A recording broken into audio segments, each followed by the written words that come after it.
예수님이 십자가에 달려 고통 중에 기도하고 호소하신 이 가상칠언 7가지를 생각하는데, 그 중에 세 번째, 네 번째를 오늘 말씀으로 생각하면서 은혜를 받고자 합니다. 세 번째로 생각할 이 가상칠언은 효도를 다한 부탁이었습니다. 첫 번째는 뭐였죠? 두 번째는 뭐였죠? 첫 번째는 뭐였나요?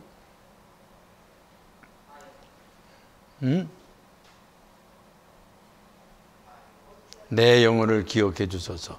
주의 나라가 임할 때 내 영혼을 기억해 주소서. 내가 오늘 나와 함께 낙원에 있으리라. 그 다음에 또 하나는 뭐죠?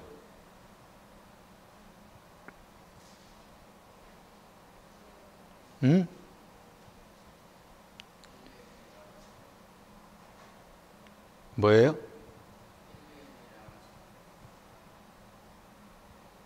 두 번째는 뭐예요? 진미경 집사님. 안 나와요?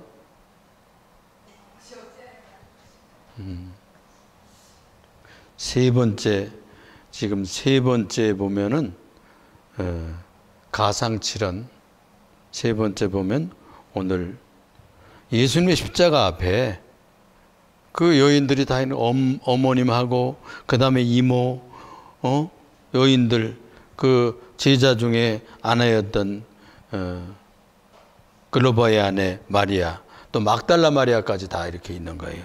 이렇게 세 번째 가상칠언은 그 어머니에게 주신 말씀이에요. 또 제자에게 부탁한 말씀입니다. 그래서 예수의 십자가 곁에는 그의 어머니와 이모도 같이 있어요. 그리고 글로바의 아내 마리아와 막달라 마리아가 섰는지라. 예수께서 자기의 어머니와 사랑하시는 제자 곁에 서 있는 것을 보시고 자기 어머니께 말씀하시되 여자여 보소서 아들입니다. 이렇게 말씀하시고 또 그 제자에게 이르시되 보라 내 어머니라 하신대. 내 어머니라 하신대. 그때부터 그 제자가 자기 집에 모셨다. 그렇게 되어 있습니다.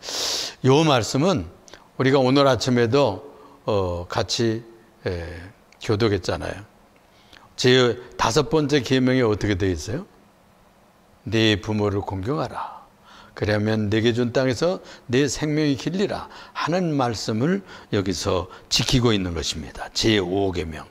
이웃사랑의 첫걸음이죠. 그래서 이 포악한 군병들과 대조적인 이 거룩한 성도들, 여성도들이 이 십자가 앞에 모여 있는 것입니다.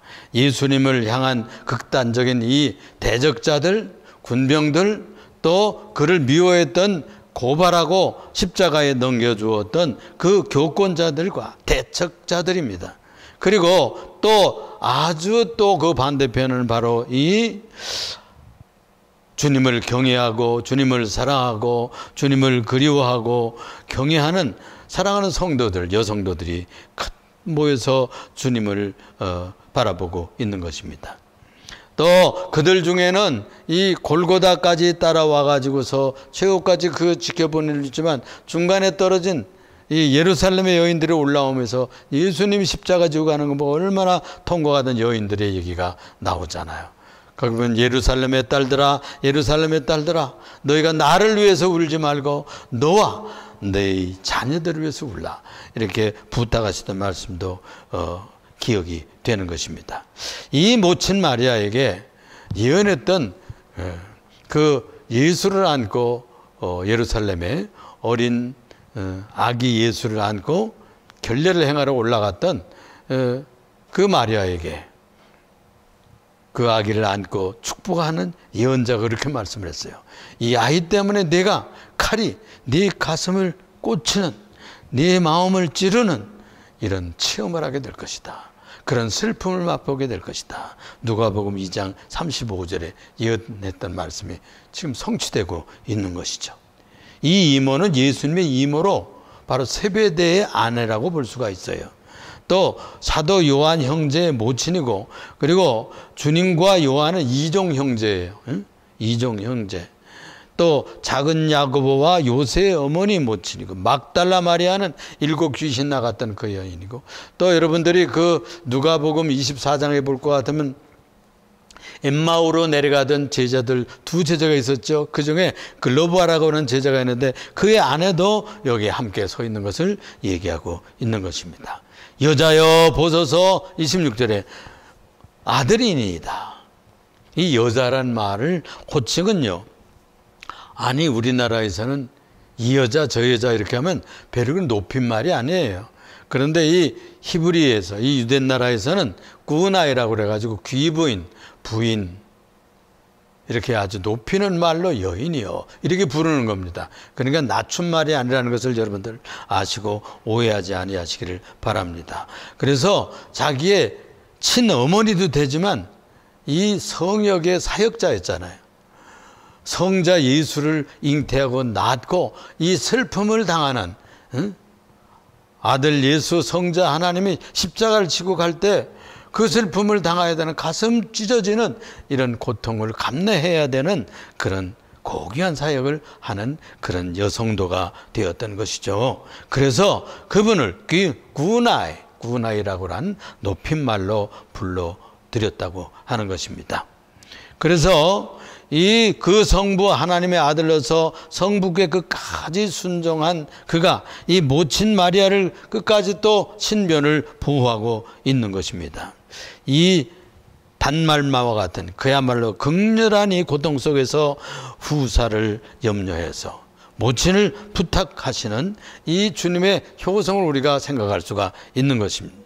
그때부터 이 마리아는 주님 운명할 때까지 거기에 머물러 섰다가 그 후에 사도 요한이 이 마리아를 모시고 예루살렘에서 살다가 11년 후에 59세의 이 어머님이 돌아가셨다, 이런 전설이 있어요. 그 확인된 것은 아니에요. 성경에 기록되어 있지도 않고. 그런데 이 겟세마네 동산 입구에 동정녀 무덤이 있는데 거기 묻혔다, 이런 제1설이 있고요. 제2설이 또 하나 있어요. 그것은 사도 요한이 예루살렘에 있다가 밖에 때 떠나가지고서는 저 에베소로 선교하러 갑니다. 바울 사도가 에베소를 개척하고 그 다음에 요한 사도가 그 뒤를 이어서 거기에 가서 목회를 하게 되었고, 그랬는데 그 에베소에 갈 때 이 예수님의 모친이었던 마리아를 모시고 그 에베소까지 데리고 함께 살러 갔다는 거예요. 그래서 거기에서 이 마리아가 수를 다하고 죽었다, 이렇게 되어 있어요. 그래서 제가 그 에베소라고 하는 그 옛날 고대 도시에 이렇게 갔었는데 거기에 그 옛날 고대 도시가 있고 또 그 옆에는요, 그 고대 도시가 지진으로 무너졌어요. 그래가지고 막 바울 사도를 향해 가지고 반대하던 우상 제조업자들이 데모하던 그런 체육장, 모임장이 있어요. 체육관이 있는데 그 언덕에다 이렇게 부채꼴처럼 지었던 그 고대 그리스 또 로마 시대에 건축했던 그런 운동장도 있고요. 그 다음에 그 밑에 신도시가 건설되어 있었어요. 그래서 비잔틴 시대에는 그 사도 요한이 거기서 목회를 했다는 거예요. 그 이후에 비잔틴 시대에 그 사도 요한이 목회했던 그곳에다가 아주 멋진 그런 성 요한의 그 신전을, 그러니까 성전이죠, 성전을 건축했는데 그것도 또 무너져가지고 지금 이제 폐허가 거의 되고 기둥들 남아있고, 그래도 그 터를 보고 그 남은 기둥들을 보면 얼마나 예배당이 큰지요. 상당히 큰 예배당이었어요. 그런데 그 강단 밑에 이 사도 요한이 묻혀있다, 이런 전설이 있습니다. 그리고 북구에 덴마크인지 내가 확인되진 않았는데 거기에 신부 한 분이 기도하다가 계시를 받고 마리아의 무덤이 이 에베소서 어떤 골짜기 어떤 종서에 있다, 이런 계시를 받았어요. 그래가지고 그것을 발굴해 보니까 정말 거기에 집이 있고 마리아가 한 그 살았던 그런 터전이 있었고, 또 그 밑에는 지금 아주 기적의 샘물이라고 그래가지고 많은 애들이 거기에 특별히 누구가 좋아하는가 하면은 캐톨릭 신자들이 많이 좋아합니다. 천주교 신자들이 거기 많이 마리아를 좋아하고 존경하기 때문에 거기 가서 순례하면서 또 이렇게 치료도 받고 이렇게 하는 기적을 체험하는 그런 이야기들이 전해 내려오고 있죠. 그래서 에베소에서 그 죽은 것이 거의 정확하다. 또 그게 무게가 있다. 이렇게 생각을 하고 있습니다. 또 이 천주교에서는 거기다가 또 교리를 만들어 가지고 그 승천서를 얘기하고 뭐 자꾸 거기다 교리를 덧붙여서 만들었어요. 근데 그건 나중에 발전한 얘기들이고 그도 술을 다하여 소천했다 하는 것을 우리가 알 수가 있습니다.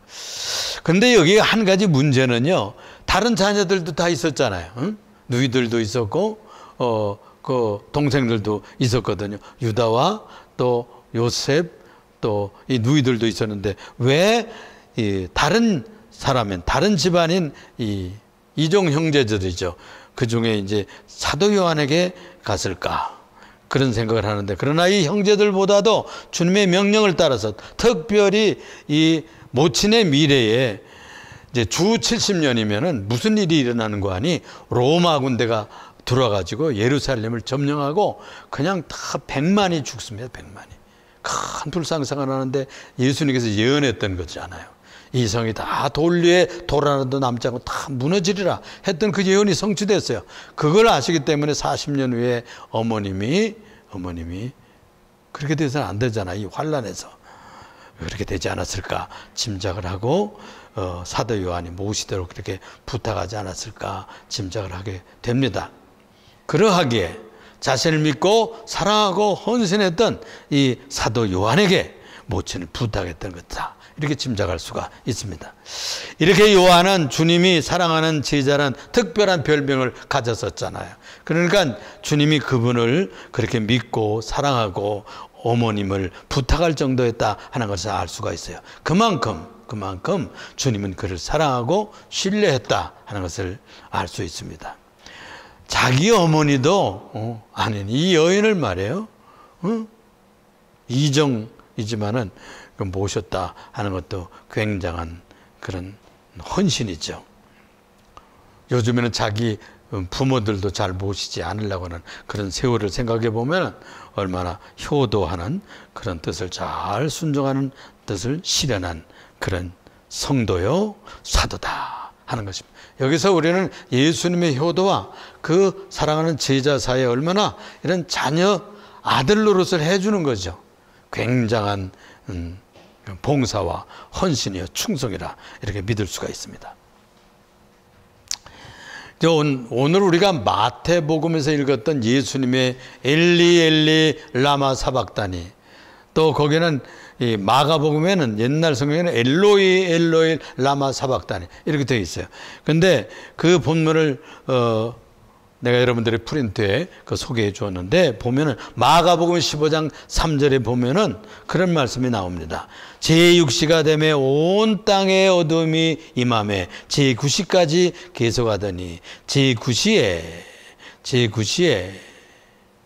예수께서 크게 소리 지르시되 엘리 엘리 라마 사박다니 하시니, 이를 번역하면 나의 하나님 어찌하여 나를 버리셨나이까 하는 뜻이라 그랬어요.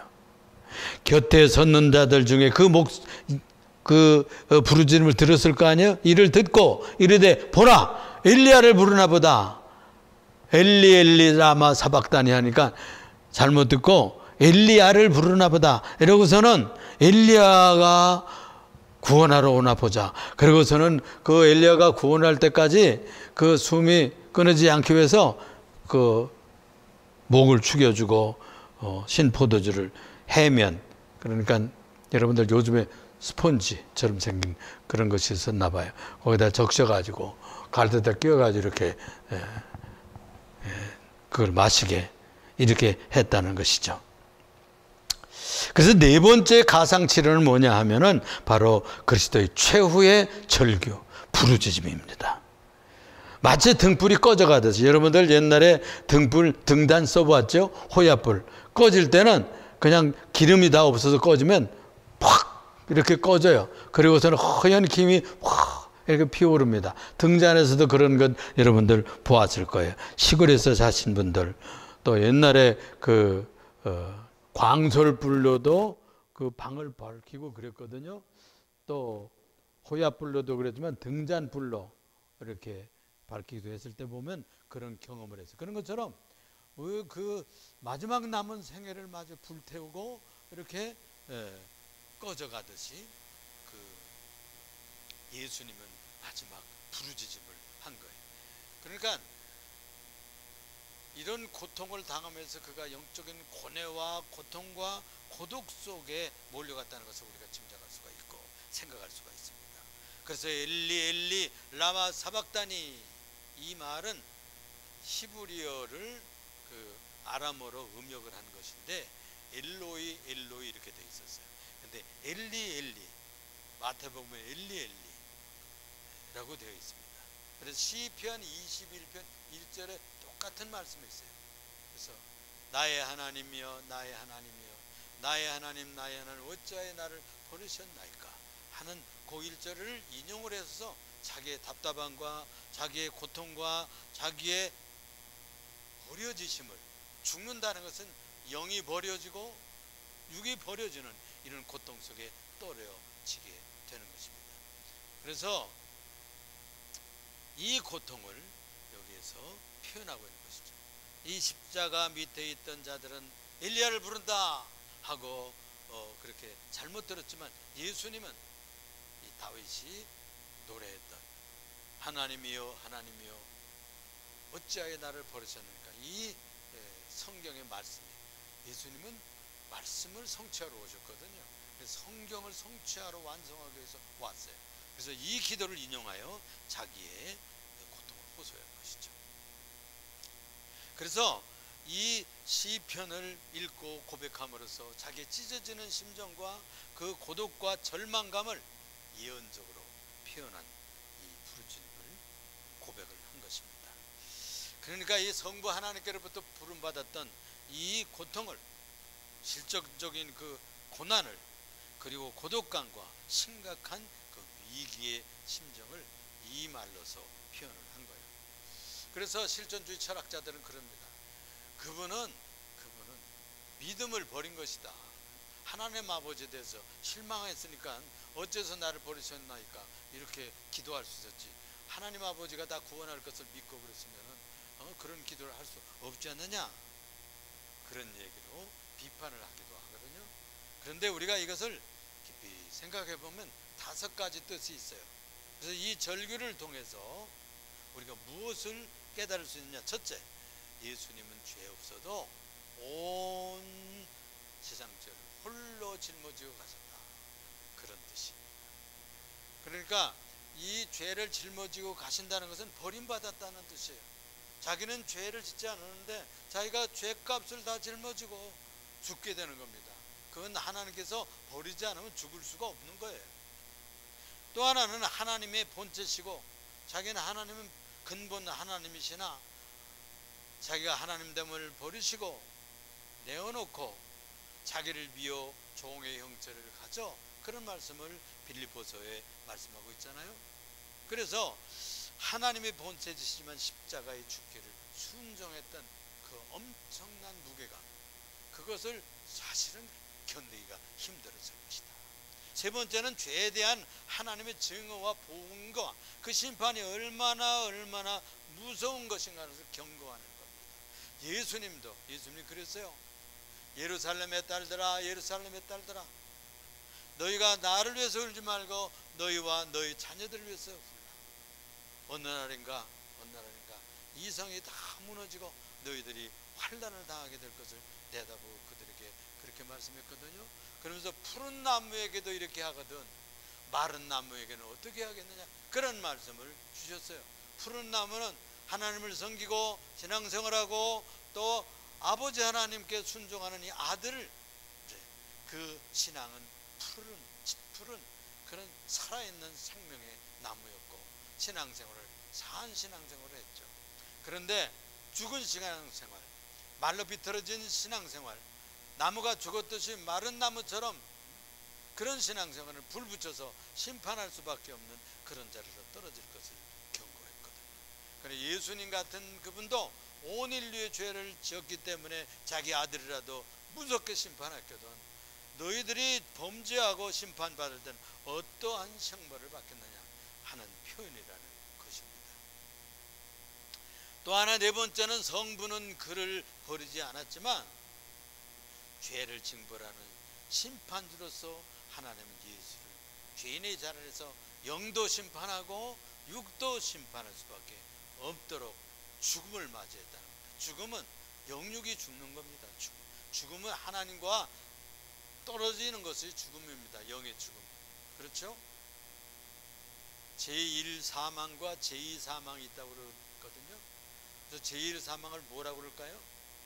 영육의 분리. 숨이 끊어지는 것은 영혼에서, 우리들의 육신에서 영혼이 떠나가는 영육 분리 상태를 제1 사망이라고 그래요. 제2 사망은 뭐냐? 그 떠나간 영혼이 하나님에게 관계에서 끊어지는 날이면 지옥에 떨어지거든. 그걸 제2 사망이에요. 영원한 사망이라고 해요. 그래서 예수님이 전도하러 이때 베드로 사도는 저 옥에 있는 영들에게 내가 너희를 온 일을 위해서 죽었다, 그런 얘기를 전도하러 갔었다 하고 있어요. 옥의 영들에게 선포하셨느니라, 그런 말씀이 분명히 있거든요. 그래서 이 성부 하나님께 버림을 받는 이런 영육의 죽음을, 온 인류를 구원을 위해서 죽으셨다는 것을 증거하는 것입니다. 다섯 번째는 무슨 뜻이 있느냐? 성부께 버려진 이 최악의 상황에서 대속적인 죽임을 당하면서도 끝까지 인류를 사랑했다는, 제자들을 사랑했다는 것이죠. 구원할 자들을 사랑했다는, 자기를 따라오고 자기를 못 박는 자들까지도 용서하며 그들을 구원하시기 위해서 사랑하셨다. 그래서 하나님의 세상을 이처럼 사랑하사 독생자를 주셨으니 이는 저를 믿는 자마다 멸망치 아니하고 영생을 얻게 하려 하십니다 라고 말씀하시지 않았어요? 그래서 여기서 나의 하나님 할 때 때무라고 그래요. 그 하나님, 여기서만 쓰여진 표현인데, 하나님이 자신을 떠나가셨다고 해도 예수님은 그 소망을 버리지 않았어요. 예수님은 소망을 버리지 않는다고 믿는다고 하는 기도예요. 어쩌면 이것은 아들이신 예수께서 당신 자신의 인류의 죄를 모두 담당하신 대속제물이 되셨고, 그 인성은 신성의 절대적인 후원을 받고 있어서 나의 아버지라고 부르지 않고요, 나의 하나님이라고 부르셨어요. 평소 때는 나의 아버지라고 부르셨어요. 그런데 여기서는 나의 하나님, 성부 하나님이라고 호소하셨던 것입니다. 여기서 어찌하여 나를 버리셨나니까 하나티라는 말인데, 이 말을 직역하면 어떤 목적을 두시고 나를 이렇게 하십니까 하는 뜻이, 왜 나를 이렇게까지 어렵게 하십니까? 어떤 목적 때문에 이렇게 하시나요? 이런 뜻이라는 거예요. 그래서 예수께서 지금 성부께서 자신을 버리시는 목적에 대해서 호소하고 있는 것입니다. 성부와 성자의 이 직임의 차이를 여기서 보여줘요. 아버지가 아들을 버려야 되는 사역이에요. 아들은 아버지로부터 버림받아야 인류가 구원을 받는 길이 열려요. 그래서 아버지도 눈을 감으시고, 어찌하여 나를 버리셨나니까, 알았어, 애기들이 넘어지면 얼른 엄마가 일으키고, 그러잖아요. 또 다치면 붙잡아주고 싸매주고 구원해 주는 것이잖아요. 그런데 아버지 하나님께서 성자 예수의 죽음을 고개를 돌리셨다는 거예요. 그래서 지진이 일어나고 그냥 하늘이 캄캄해지고 하나님의 진노하시고 통탄해야 하시는 그런 모습을 표현하고 있는 것입니다. 그래서 이것이 바로 성부의 사역이고 성자의 절대적 순종의 차이였다 하는 거예요. 그래서 모든 것을 성부 하나님께 맡기고 순종의 진리를 여기서 가르쳐주고 있는 것입니다. 그래서 나를 버리셨나이까 했을 때 이 나를 버리셨나이까 하는 이 말씀은 정말 영원히 그를 버리셨을까 하는 것에 대해서 불평하고 원망하고 따지는 그런 언어일까요?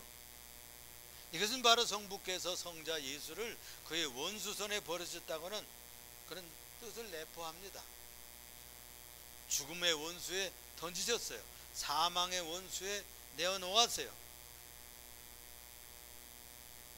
이 계명을 어기는 날에는 내가 정령 죽으라 했던 이 아담에게 주었던 이 명령, 이것을 어겼던 인류를 위해서, 구속을 위해서 자기가 그것을 뒤집어 쓰고 죽으시는 겁니다. 그래서 이 죽음에 자기를 던지는 겁니다. 포기하는 것이죠. 이 하나님께서 인류의 죄악을 위해서 마련해 두신 잔, 진노의 잔, 심판의 잔을 마시는 겁니다. 그래서 겟세마네 동산에 올라가셔서 기도하실 때, 마지막 기도하실 때 아버지여 아버지여 할 만하시거든 이 잔을 나에게서 지나가게 하옵소서 그랬던 거예요. 이 잔은 진노의 잔, 심판의 잔, 죽음의 잔, 고난의 잔, 순환의 잔이었습니다. 죄 없는 자가 죄값으로 죽는다는 것은 이론이 맞지 않아요. 원리가 아니에요. 근데 들쳐 씌웠어요. 그분에게 들쳐 씌워가지고 죄값을 그분에게 묻고 있다는 것은 얼마나 억울하고 억우망창하고 감당할 수가 없잖아요. 여러분들 억울한 일 조금 당하고 잘못한 일 없는데도 억울한 비판을 받고 욕을 먹고 또 뒷담화를 듣고 이렇게 하면 얼마나 우리 탕이 터집니까? 이 절망감, 온 하나님의 증오와 인류의 구원을 위해서 충만한 대가를 자기 온몸으로 치러내고 있는 것입니다. 그래서 예수의 뜨거운 사랑이 이 십자가에 내포되어 있다, 이렇게 볼 수가 있는 겁니다. 그래서 그것을 이해하지 못하는 이들에게 저는 이렇게 얘기를 합니다. 나의 하나님 어찌하여 나를 버리셨나이까 하는 것은 자기 자신을 위한 기도도 되지만 우리 인류를 위해서 기도하는 대표 기도다. 여러분, 버리셨나이까 하는 말은 반어법입니다. 반대로 버리지 말아주세요, 그런 뜻이기도 하는 거예요. 그래서 인류를 버리지 말아주세요. 죄는 내가 짊어질 테니까, 저 인류는 죄는 내가 당하니까 저들은 버리지 말아주세요 하는 뜻이 그 기도 속에 내포되어 있는 겁니다. 위대한 기도라고 볼 수가 있어요. 이 실전적인 고통의 기도를 통해서 인류를 대표한 기도였다 하는 것입니다. 이 기도가 마태복음에 그리고 마가복음에만 기록되어 있어요. 예수의 십자가상에서 하신 최후의 말씀으로 잊지 않아야 될 기도입니다. 우리가 지금 사순절 기간에 더 세 가지를 이제 앞으로 생각하게 될 것입니다. 오늘은 세 번째, 네 번째를 생각하면서 여러분들을, 우리를 위해서 죽으신 그분께서 엘리 라마 사박다니 이렇게 하셨고, 또 자기가 효도해야 되는 어머니, 육신의 어머니를 위해서 부탁하시는 효성지심을 기억하시면서 우리가 어떻게 인생을 살아야 될 것인가 큰 교훈을 받는 성도들이 다 되시기를 주님의 이름으로 축원합니다. 기도하겠습니다. 사랑이 많으시고 은혜가 풍성하시며 우리의 지존자가 되시는 여호와 하나님 아버지, 오늘은 세 번째, 네 번째 가상칠언을 생각했습니다. 우리 주님이 어머니를 생각했듯이 우리들도 하나님의 자녀로서 아버지를 생각하고 어머니를 생각하는 귀한 자녀들이 되게 하여 주시옵소서. 엘리 라마 사박다니 했듯이 하나님 나의 하나님 저들을 버리지 말아 주시옵소서. 반어법으로 했던 이 기도가 우리에게 큰 은혜가 되게 하여 주옵소서. 그가 그렇게 기도했사오니 우리를 버리지 말아 주시고 구원하여 주옵소서. 예수님 이름으로 기도합니다. 아멘.